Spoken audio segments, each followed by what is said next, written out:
Assalamualaikum warahmatullahi wabarakatuh. Alhamdulillah wassalatu wassalamu ala Rasulillah wa ala alihi wa sahbihi ajma'in. Asyhadu an la ilaha illallah wahdahu la syarika lah wa asyhadu anna Muhammadan abduhu wa rasuluh. Allahumma salli wa sallim wa barik ala sayyidina Muhammad. Baik, tuan-puan dan dirahmati Allah, kita akan lihat pada muka surat 681 berkaitan dengan memerintahkan ahli keluarga untuk solat. Ini kelebihan kita, yad'una ilal khair, ajak orang buat baik. Kita seru orang buat baik, terutamanya ahli keluarga kita. Terutamanya ahli keluarga kita. Seperti mana firman Allah di dalam surah Taha. A'udzubillahi minasyaitonir rajim. Wa'mur ahlaka bis-salati wastabir 'alaiha. La nas'aluka rizqan nahnu narzuquk. Wal 'aqibatu lit-taqwa. Sadaqallahul azim. Dan perintahkanlah keluargamu dan umatmu mengerjakan solat, dan hendaklah engkau tekun bersabar menunaikannya. Kami tidak meminta rezeki daripadamu, bahkan kamilah yang memberi rezeki kepadamu. Dan ingatlah kesudahan yang baik adalah bagi orang yang bertakwa. Dapat? Baik. Dalam ayat ini, tuan-puan dirahmati Allah, ada perintah daripada Allah untuk kita seru, kita ajak agar ahli keluarga kita semuanya mendirikan solat. Baik. Kerana apa? Kerana perkara itu adalah perkara yang wajib. Yang pertama, ia adalah perintah daripada Allah. Bila kata perintah daripada Allah, wajiblah bagi yang mukallaf seperti kita. Okey? Baik. Bahkan Allah kaitkan, berkaitan dengan solat ni pula dengan rezeki dan ahli keluarga. Ia merujuk kepada sebenarnya bila kita berusaha untuk memelihara solat, menyempurnakan solat, memperbaiki solat, sebenarnya Allah akan perbaiki ahli keluarga kita. Bahkan Allah akan perbaiki rezeki kita. Itu jaminan daripada Allah Subhanahu wa taala. Sehingga kan ada sesetengah orang seolah-olah Allah nak bagi tahu dekat sini, ada orang yang takut nak solat. Dia sanggup tinggalkan solat kerana dia takut rezeki dia lari. Ada juga sibuk dengan urusan dunia. Buat apa bangah? Masak ustaz. Okey. Tak solat ke? Tak, maaf lah ustaz, sibuk nak masak kari pak ni ustaz, esok nak berniaga. Kang tak sempat pula nak siap, nanti tak dapat nak jual kari pak. Allah. Itu je nilaian akhirat kita, sanggup kita jual. Ini kita panggil yabi'u dinahu bi'aradin minad dunya. Semata-mata nak ambil untung 70 sen. Sekarang dah 70 sen kari pak. Ada. Ui, mahal juga dah sekarang. Okey. Inti apa? Inti sardin ada. Inti kambing ada. Ada inti kambing. Tuan-puan tak pernah rasa? Ada kan? Oh, kemah lah. Ada satu tempat di Johor saya pergi kan, tuan-puan. Kari pak dia besar tangan ni, RM1 satu. Kalau yang kambing RM1.50. Ingat kambing lah. Buka-buka kambing tak ada. Yang ada dia campur dengan kentang. Pandai. Kita tengok punyalah gemuk kan. Gemuknya ya Allah, mesti kambing banyak. Tengok-tengok kambing tak ada. Tanduk pun tak ada. Sikit pun tak ada rupanya. Orang macam ni kita panggil penjual agama.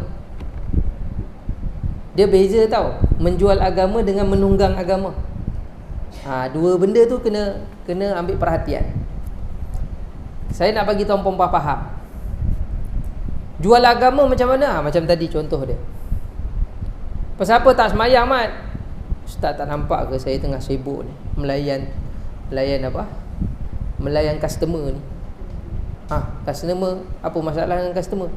Yalah ustaz, saya ni tukang rep kereta. Kalau saya tak layan customer, habislah, hilanglah punca pencarian saya. Habis tu bila kamu solat? Minta maaf lah ustaz, tak solat. Habis saya ni nak solat, surau tak ada ke? Minta maaf lah ustaz, surau tak ada ustaz. Pergi je masjid depan sana tu. Habis kamu tak solat, subuh solat lah ustaz, zuhur asar tak dapat lah ustaz, layan customer. Astagfirullah.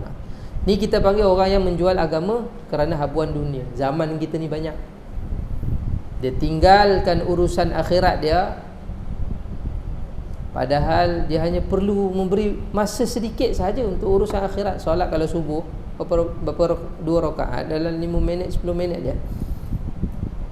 Sepatutnya tak ada istilah apa dia? Istilah ganggu urusan dunia dia tu tak ada. Sepatutnya dia kena manage elok. Tapi itu yang berlaku. Yang kita panggil penunggang agama macam mana pula ustaz? Contoh penunggang agama ni, dia gunakan agama itu, dia gunakan agama semata-mata untuk menarik perhatian orang. Kemudian dia pancing orang dengan agama tu tadi. Lalu bila orang tu dah masuk jerat dia, kemudian dia mengkhianati agama di balik apa yang telah dia dapatkan daripada seseorang tersebut. Contohlah ustaz, tak faham lah apa yang ustaz cakap, saya pun tak faham. Contohnya, tuan, ni tabung, ni namanya apa dia? Tisu. Pandai, bagus. Bayangkan dia tabung. Bayangkan dia Cik Zul, saya ni daripada tahfiz Al-Baqarah. Saya nak membina Al-Baqarah, pusat pengajian warga-warga Makyah. Kat sini warga-warga pondok, ni warga-warga Makyah. Untuk memajukan, untuk menyuburkan ataupun membina pusat Al-Baqarah ni. Jadi saya nak minta sedikit sumbangan lah. Okey. Haji Zul pun, ya Allah, bagusnya kamu nak buat satu penempatan untuk maknyah-maknyah supaya mereka berubah jadi lebih baik. Apa mana nama tempat tadi? Al-Baqarah. Ya, Al-Baqarah. Okey. Haji Zul pun kata, berapa lagi perlu? Kebetulan Haji Zul ni jutawan fakir. Dah lah jutawan, lepas tu fakir pula kan. Macam-macam. Baik. Tak payah tabung-tabung, bagi je nombor akaun. Okey. Apa nama akaun? Akaun tu tak wujud lagi, tapi guna akaun saya dululah. Boleh. Tak apa buat je. Nampak. Dapat duit. Pusat pendidikan Al-Baqarah tu tak ada. Dia guna apa duit tu? Dia guna benda lain. Ni kita panggil penunggang agama. Dia dah dapat dah, tapi dia guna untuk benda lain, untuk kepentingan diri dia. Ni penunggang agama. Ni baru betul. Hati-hati. Ini pun banyak, tuan-tuan dan dirahmati Allah Subhanahu wa taala. Ada satu kes, tuan-tuan dan dirahmati Allah. Dia kata dia ada tahfiz di sebuah negeri. Dia pakai baju Melayu, pakai songkok. Orang songkok, orang baju Melayu juga kena kan. Dia kata dia ada tahfiz, dia tunjuk gambar, dia tak tahu mana gambar dia ambil kan. Kita selidik, dia kata nak uruskan tahfiz. Kita pun tebuk lah. Kalau macam tu tuan-puan, kita pelik bila cakap tak berapa lancar bahasa Melayu kita ni. Kita tebuk lah dia. Tuan ni siapa nama?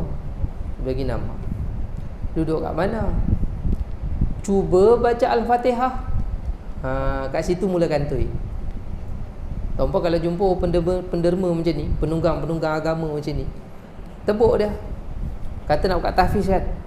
Kamu nak buka tahfiz, lepas tu kamu tak hafal Quran, apa kehenya? Tak betul. Tak sesuai. Api tebuk. Tapi tebuk orang yang nak buka tahfiz ni, agak-agak dia boleh baca Quran dengan baik tak? Sekali kita cek baca doa iftitah pun tak lepas. Macam mana nak buka tahfiz? Ini tak betul. Okey, boleh faham?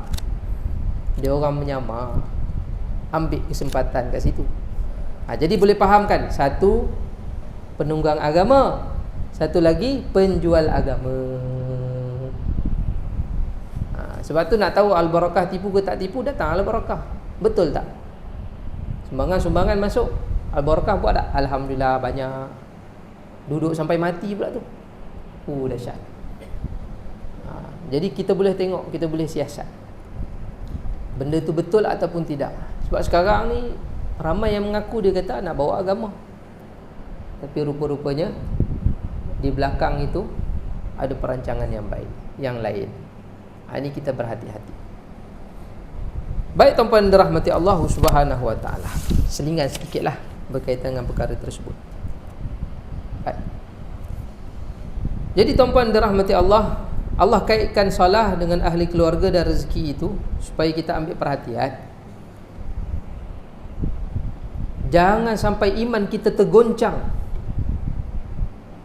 sehingga kan kita sanggup jual agama kita semata-mata untuk mendapatkan rezeki yang haram tu tadi, atau rezeki yang syubhah. Di antara dua je, syubhah dan haram, yang akan menggugat kita sehingga meninggalkan solah.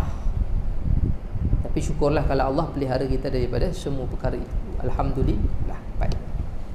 Ada banyak hadis yang memberitahu bahawa apabila Rasulullah SAW menasihati seseorang untuk keluar daripada kesempitan hidup, lalu baginda SAW akan menekankan tentang solah dan membaca ayat tersebut di atas. Ini menunjukkan bahawa kemurahan rezeki bergantung kepada kesungguhan mengerjakan solah. Habis Ustaz,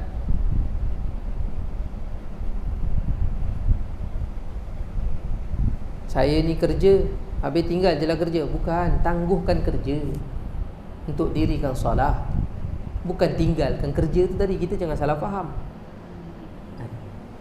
Dalam Al-Quran Allah sebut beberapa sumber-sumber rezeki seseorang itu. Lalu sumber-sumber rezeki itu Allah sebut sama ada dia menjadi asbabul a'la, sebab yang paling tinggi seseorang itu mendapat rezeki. Satu lagi asbabul a'la, asbabus sufla. Sufla tu rendah, bawah, sebab-sebab yang kecil. Salah satu sebab-sebab seseorang itu mendapat rezeki adalah wa anna laisa lil insani illa ma sa'a. Allah sebut kan, dia akan dapat rezeki dengan usaha dia. Kata para ulama, ayat ini merujuk kepada rezeki yang paling rendah. Sebab yang paling rendah seseorang itu dapat rezeki bila dia usaha. Makna kata Ustaz, makna kata Bill Gates tu yang kaya tu, walaupun dia tak Islam, dia tak beriman pada Allah, tapi dia luar biasa kaya dia Ustaz.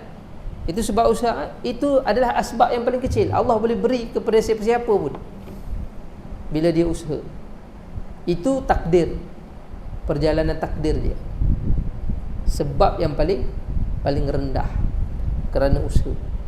Lalu asbab yang paling tinggi seseorang itu mendapat rezeki kerana ketakwaan dia, kerana dia menjaga takwa tu tadi. Salah satu dia jaga solat. Itu sebab yang paling tinggi. Wa may yattaqillaha yaj'al lahu makhraja. Lalu para ulama kata jangan tinggalkan kedua-dua sebab ni tadi.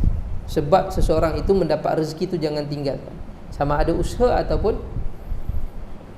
bertakwa kepada Allah Subhanahu wa taala. Sebab tu ada orang lagi dia jaga tahajud kan, lagi Allah mudahkan rezeki dia.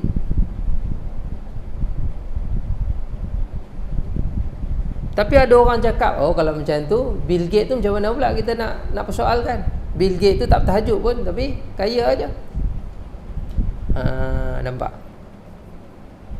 Sebab tu kita kena faham sebab-sebab tu tadi. Allah nak bagi rezeki tu dengan berbagai-bagai jalan, tetapi orang yang beriman dia special sikit kedudukan dia di sisi Allah Subhanahu wa taala. Baik. Jadi dengan ketakwaan itulah Kadang-kadang punca Allah beri rezeki pada seseorang. Sebab ini berlaku di zaman Rasulullah. Saya rasa dah cerita ni kot, saya cerita lagi lah. Satu orang lelaki, seorang adik, dia ada 2 adik-beradik, ngadu pada Rasulullah SAW, "Ya Rasulullah, abang saya tu sibuk je belajar ilmu, dia tak kerja. Saya yang kena tanggung dia." Adik kan, adik. Selalu abang tanggung adik, ni adik tanggung abang. Jadi macam mana ni Rasulullah? Kemudian Rasulullah kata apa? "Kerana abang kamu lah Allah lancarkan rezeki kamu." Nampak? Boleh faham tak? Kerana abang kamu yang sibuk dengan ilmu itulah Allah lancarkan rezeki kamu. Subhanallah. Jadi kita tak tahu di mana keberkahan di dalam rezeki kita itu. Mungkin kerana kebaikan yang dilakukan oleh ahli keluarga kita, sehingga kan Allah lancarkan rezeki kita. Kita jangan anggap kerana usaha kita. Tak. Allah lancarkan rezeki kita. Sebaliknya pula, macam tadi kita ta'ala ustaz, yang tu dia tak beriman pun ustaz, tapi kaya elok kaya. Kita kena ingat, orang yang seperti itu Allah tambahkan nikmat, tapi semakin jauh hubungan dia dengan Allah, itu tandanya istidraj. Lalu perbandingan dengan orang seperti itu tak sesuai. Sepatutnya kita kena bandingkan dengan orang yang kaya lalu dia bertahajud, berbanding dengan kita bandingkan dengan orang yang bukan Islam. Dia kaya ustaz, halal haram pun tak kisah, tapi dia kaya. Tak sesuai untuk bandingan tu tadi. Dia confirm sesat. Kaya bertambah jauh dengan Allah, itu tanda istidraj, dan semakin jauh dia dengan Allah, tanda azab. Kan? Lalu perbandingan yang sepatutnya kita uruskan adalah saya dengan tuan-puan. Itu sesuai. Kaya yang bertakwa dengan kaya yang tak bertakwa, tapi dia beriman pada Allah tapi dia tak bertakwa. Kita akan lihat 2 kehidupan yang berbeza. Nampak? Perbandingan macam itulah baru sesuai. Kalau kita bandingkan dengan orang bukan Islam, itu confirm tak sesuai untuk bandingan itu. Contohlah, kalau kita nak buat pembandingan masakan kari pap dengan masakan roti canai, sesuai tak kita nak bandingkan sedap dia? Tak sesuai lah. Kari pap dengan kari pap lah, roti canai dengan roti canai lah. Kita buat perbandingan baru betul. Samalah kes pemimpin. Jadi ustaz, kita nak pilih pemimpin yang mana? Dia kata dia Islam tapi dia rasuah. Yang ni pemimpin dia tak dia tak Islam ustaz, tapi dia tak rasuah. Yang kau perbandingkan dengan orang yang tak Islam, lepas tu yang tak rasuah tu buat apa? Berapa ramai lagi orang Islam yang tak rasuah, elok je jadi pemimpin. Bandingkan dengan pemimpin lah. Yang Islam dengan Islam. Dia tak sesuai kita nak bandingkan dengan bukan Islam. Ramai lagi orang-orang Islam kita yang jujur, yang baik, yang amanah. Bandingkan dengan benda yang sesuai. Itu cara dia. Baik. Jadi asbab yang paling tinggi seseorang itu diberkahi rezekinya itu tadi, ditambah-tambah di sisi Allah, salah satunya kerana dia menjaga solat. Dia menjaga solat, dia memelihara solat. Baik. Para ulama menuliskan bahawa dalam ayat ini perintah supaya menyuruh ahli keluarga mendirikan solat disertakan dengan perintah supaya tekun bersabar mengerjakannya adalah kerana cara sedemikian itu lebih bermanfaat. Sekiranya dakwah dilakukan di samping bersungguh-sungguh mengamalkan segala perkara yang disampaikan, maka akan menyebabkan orang lain lebih terkesan serta lebih mengambil berat untuk mengamalkannya. Oleh itu para Nabi SAW diutuskan sebagai petunjuk dan contoh teladan secara amali kepada manusia, supaya mudah untuk manusia beramal dan tidak timbul kekeliruan bahawa satu-satu perintah Allah Subhanahu Wa Taala itu adalah susah untuk diamalkan. Jadi tak ada alasan untuk kita kata susahlah ustaz, nak solat ni ustaz, nak jaga solat ni susahlah ustaz. Sepatutnya tak ada alasan. Kerana apa? Ibadah solat ini Kalau sehari kita perlu,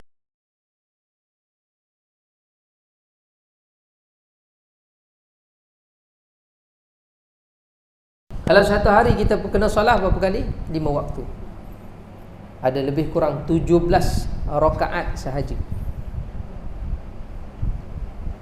Kalau kita campur-campurkan 17 rakaat ni sahaja, hanya kita perlu lebih kurang 1 jam ni satu hari, berbanding dengan 24 jam. Soalan yang perlu kita jawab di sini, berat ke 1 jam? Ustaz, berat Ustaz. Duduk kat kedai kopi 2 jam, tak berat pun, elok. Nampak? Itu direct 2 jam tu, tak ada masalah pun.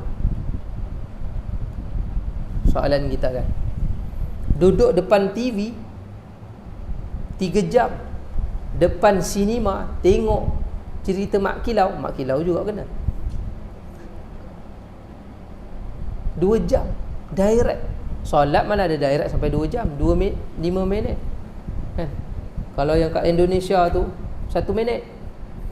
Allahu Akbar, Bismillahirrahmanirrahim, amin. Itu memang tak betul lah tu.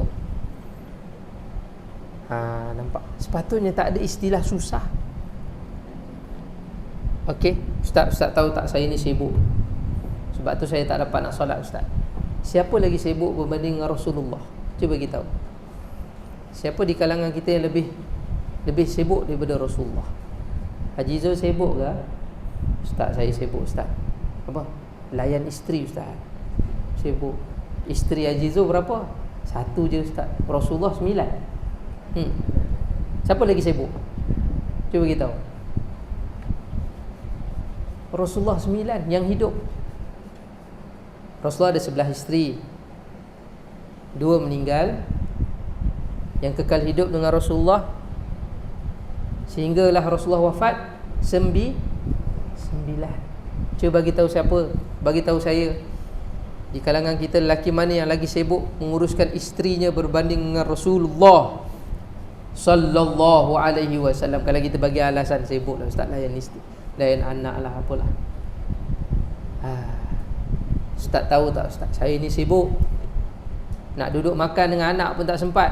Pasal apa? Ustaz tahu tak, saya businessman, sibuk nak buka cawangan lagi. Cawangan apa? Kedai. Ustaz jangan salah faham. Kedai lah, kedai. Rasulullah businessman. Hebat Rasulullah, businessman Rasulullah. Ustaz tak faham. Saya ni YB Ustaz, macam-macam surat saya nak kena tanda tangan. Ustaz bukan faham, Ustaz tu imam je, boleh lah. Macam-macam surat saya nak kena tanda tangan ni. Rasulullah pemimpin negara.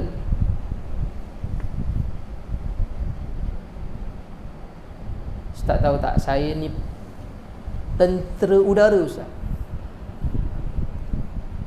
Sibuk Ustaz duduk kat udara ni Ustaz. Contoh, tentera laut Ustaz, saya ni tentera darat Ustaz, saya ni polis, saya ni askar. Rasulullah panglima perang. Sibuk juga Rasulullah berperang. Berapa banyak peperangan yang Rasulullah lalui dengan para sahabat? Banyak. Tapi solat Rasulullah jaga. Nampak? Maksudnya apa tuan-puan dirahmati Allah? Kita tak boleh nak kata susah lah solat ni. Susah Ustaz, saya ni gaut tak boleh berdiri Ustaz. Duduk. Nampak Islam bagi Rasulullah, tak ada susah pun. Okey, masalah Ustaz, saya duduk pun tak boleh, baring. Tapi hari tu saya tengok abang pergi Maidan elok berjalan.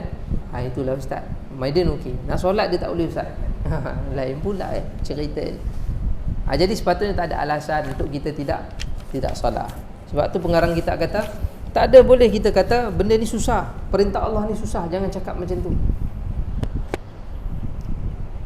Bila kita kata susah pada perintah Allah, seolah-olah kita mengenepikan Allah.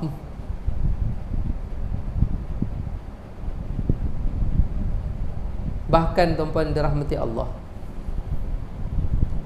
bila kita solat ni, ataupun kita ajak orang buat solat, jom solat, tuan-puan kena berani. Jom kita solat dulu, jom kita solat dulu. Jangan takut. Sifat pendakwah tu dia macam tu. Jangan takut nak ajak orang pergi solat, pegang tangan orang lain untuk pergi solat. Ajak orang, jom solat, jom solat. Jom solat aja, tak apa, ajak. Sebab apa, bila kita ajak, dia tak akan mempercepatkan ajal kita pun. Jangan takut. Bila kita cakap benda yang hak ni, Nabi kata apa? Ayyakuna bihaqqi la yuqarribu min ajal. Bila kita cakap benda yang benar, terutamanya benda yang benar itu adalah ajak orang datang solat. Jom kita pergi solat. Jom kita dirikan solat. Jom kita solat berjemaah. Dia tak akan menyebabkan ajal kita menjadi cepat, tak ada. Ataupun ayyuba'id minar rizqi. Bila kita ajak orang datang solat, kita cakap benda yang benar ni, dia tak akan menyebabkan rezeki kita semakin jauh, bahkan rezeki kita semakin dekat pula. Nampak? Jadi tak payah takut, cakap je. Akibat. Kemudian hikmah di sebalik janji rezeki selepas perintah mendirikan solat dalam ayat di atas adalah kerana dengan menjaga solat, kadang-kadang pada zahirnya akan menyebabkan kerugian dalam pendapatan, khususnya kepada peniaga, pekerja dan seumpamanya. Oleh kerana itu, andaian tersebut telah disangkal oleh Allah Subhanahu wa ta'ala dengan mengatakan bahawa kamilah yang memberi rezeki kepadamu. Kenyataan ini semuanya berkaitan dengan hal-hal keduniaan. Selepas itu, sebagai satu peraturan yang jelas dan menyeluruh, Allah Subhanahu wa ta'ala menyatakan bahawa kesudahan yang baik di akhirat hanyalah untuk orang yang bertakwa. Tiada sesiapa pun yang dapat berkongsi kesudahan yang baik itu dengan mereka. Lalu ada orang dia takut bila dia pergi solat saat nanti rezeki dia hilang. Macam kita sebutkan tadi, terutamanya peniaga-peniaga, sama ada di pasar malam, di tepi-tepi, di lereng-lereng jalan, ataupun di mall-mall besar ataupun kecil. Jangan takut rezeki kamu.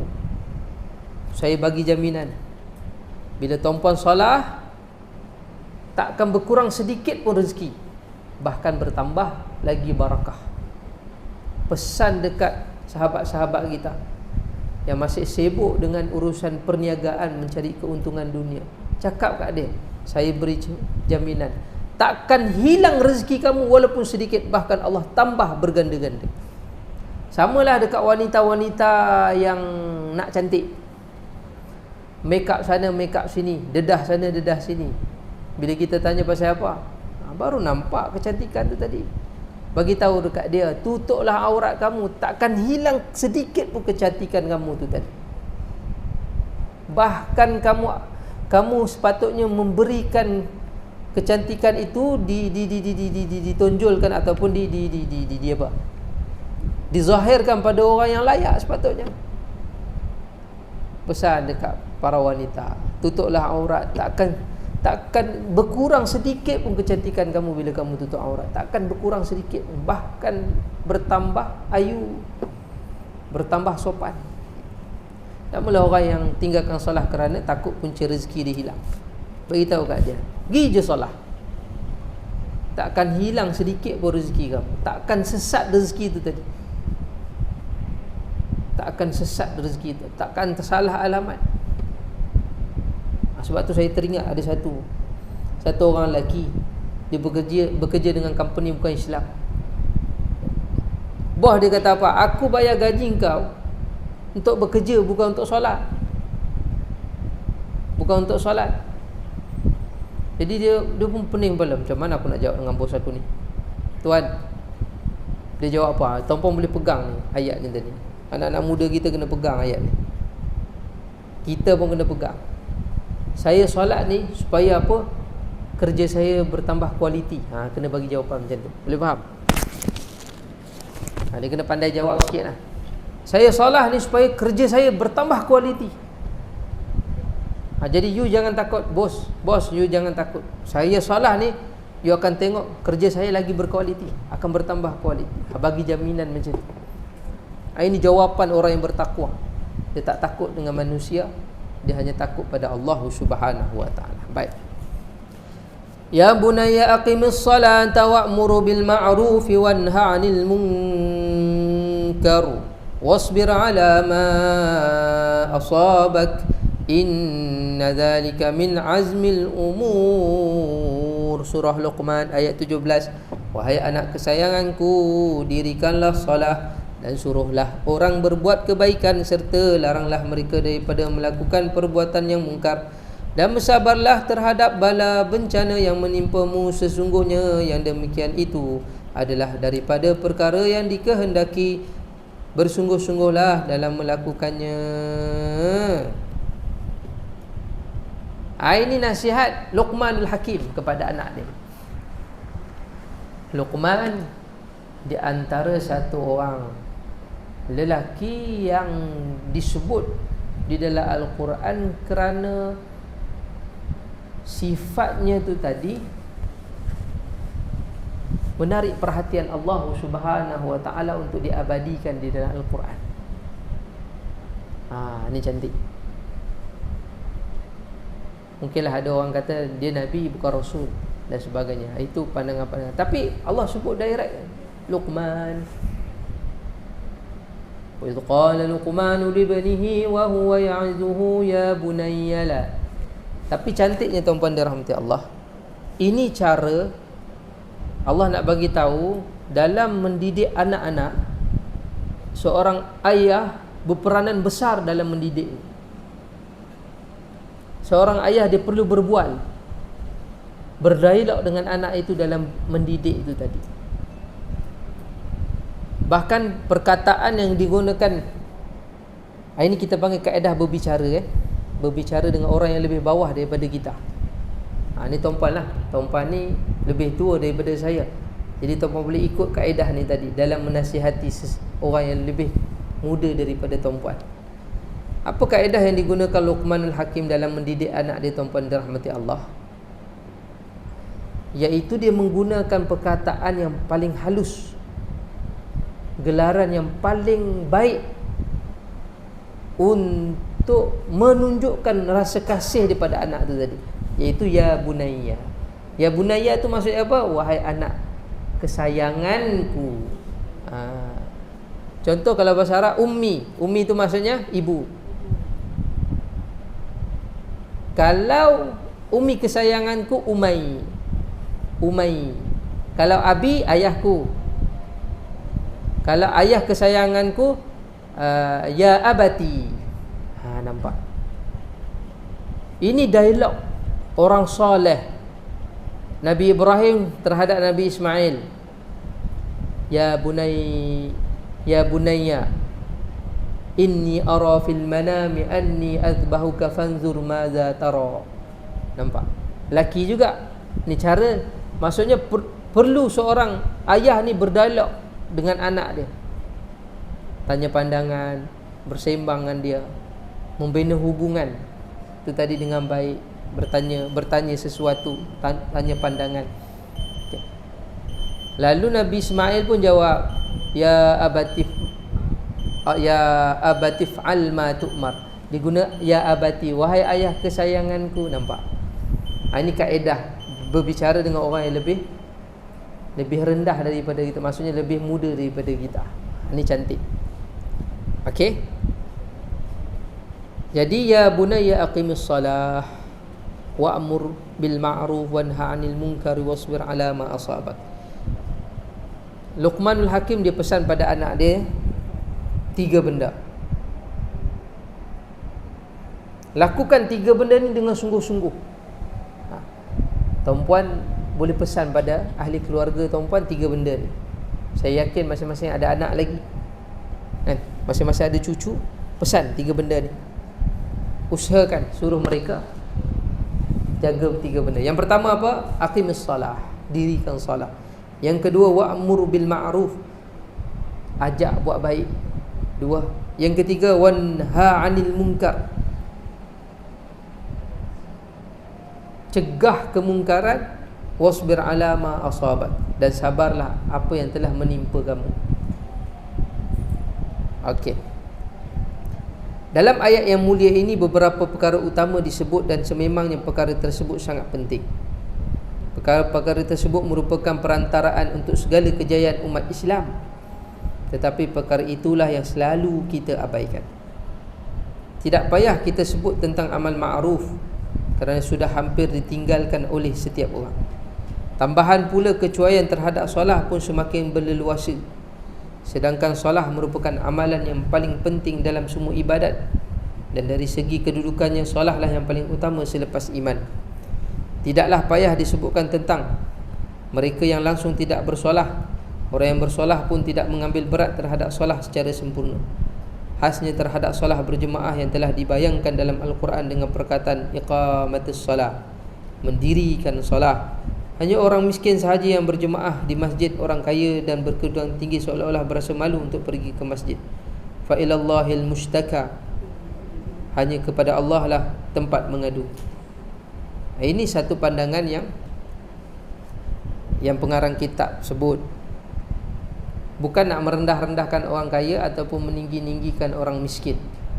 Nak bagi tahu di sini kerana kesibukan menjaga harta, lalu seseorang itu dia gagal menjaga solahnya, terutamanya dalam urusan berjemaah. Ini realiti tau, realiti. Itu yang tidak berjemaah. Yang tinggal langsung solah pun ramai, tuan-tuan dirahmati Allah. Ini cabaran sebenarnya. Kita hidup di satu zaman yang kita kata kita merdeka kan, tapi dari satu sudut, dari sudut agama, seolah-olah kita sedang dijajah oleh dunia. Kita seolah-olah sedang dijajah oleh nafsu kita sendiri. Bahkan kita sedang dijajah oleh syaitan yang menipu daya kita, sehingga kan kita mengutamakan dunia dan mengenepikan akhirat. Ini yang kita takut. Sebab itu ni cabaran kita panggil, cabaran yang sedang kita hadapi. Apapun tuan-puan dirahmati Allah, bila penyakit-penyakit ni ada, adakah kita nak biarkan? Jawapannya tidak. Jawapannya tidak. Sebab tu orang yang terbaik, bila berlakunya fitnah dalam hidup dia, dia cepat-cepat tutup fitnah tersebut. Bila berlakunya kejatuhan pada dirinya, dia segera bangkit. Dia tak biarkan hidup dia bergelumang terus dengan fitnah dan dosa itu tadi. Jadi ini satu fitnah ataupun ini satu cabaran ujian kita di zaman 2022 ni, tuan-puan dirahmati Allah. Kita melihat bermaharaja lelanya kemaksiatan itu bukan sekadar yang kita kata sebelum ni dah habis dah kesimpulan ni. Bukan sekadar yang kita kata dulu dia hafal Quran, dia pakai baju, dia cabut. Menghina agama ni kita kata. Kemudian kita kata orang yang menghina Nabi, kata samakan Nabi dengan khinzir. Jahat ke dia? Jahat Ustaz, dia hina Nabi kita. Tapi ketahuilah tuan-puan dirahmati Allah, orang yang meninggalkan solat pun tak terlepas lambang orang itu dia menghina agama dan menghina perintah Allah Subhanahu wa taala. Tak ada beza. Jadi kita menghadapi satu situasi yang sangat kita panggil penyakit umat ini, yang kalau tak dibendung kita akan lihat bermaharajalela lah maksiat-maksiat yang lain. Wallahu a'lam, kurang lebih saya mohon maaf. Moga-moga apa yang telah disampaikan ini dapat kita ambil manfaat yang besar daripada dua ayat daripada surah Taha yang pertama, yang kedua daripada surah Luqman. Subhanakallahumma bihamdika asyhadu an la ilaha illa anta nastaghfiruka wa natubu ilaih. Bismillahirrahmanirrahim. Wal 'asri innal insana lafi husr illa alladhina amanu wa 'amilus solihat wa tawassaw bil haqqi wa tawassaw bis sabr. Kurang lebih saya mohon maaf. Kita jumpa lagi. Assalamualaikum warahmatullahi wabarakatuh.